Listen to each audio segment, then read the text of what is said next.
நீதிமொழிகள் 1:8. என் மகனே, உன் தகப்பன் புத்தியை கேள், உன் தாயின் போதகத்தை தள்ளாதே. உங்களது சிறு வயதில் உங்கள் பெற்றோர்களே எல்லா காரியங்களையும் கற்றுக் கொடுத்தார்கள். அவர்களின் வழிகாட்டுதலின் மூலமாகவே இந்த உலகத்தில் வாழ தேவையான அனைத்து சமூக காரியங்களையும் கற்றுக்கொண்டீர்கள். வளர்ந்த பின் உங்கள் அனுபவங்களும் சூழ்நிலைகளும் உங்களை பல நிலைகளில் உயர்த்தியிருந்தாலும் அந்த அடிப்படை அஸ்திபார ஞானம் என்பது உங்கள் பெற்றோர்களிடம் இருந்தே வந்ததாகும். ஆண்டவரை தேடும் ஆர்வமும் அவர்களிடமிருந்து வந்ததே. ஜெபம். அன்பின் தேவனே, பல சமயங்களில் நான் உமது ஞானத்தை சாதாரணமாக எடுத்துக்கொள்கிறேன்.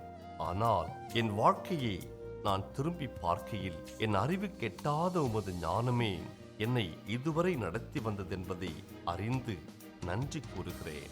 நீர் என் பெற்றோர் மூலமாய் என்னை பாதுகாத்தீர். அவர்களுக்காய் உமக்கு ஸ்தோத்திரம். நான் தொடர்ந்து உமக்காக உண்மையாக வாழும்படி உமது ஆவியினாலும் உமது வார்த்தையினாலும் என்னை ஞானத்தில் வளர்க்கும்படி வேண்டுகிறேன். இயேசுவின் மூலம் ஜெபிக்கிறோம் பிதாவே.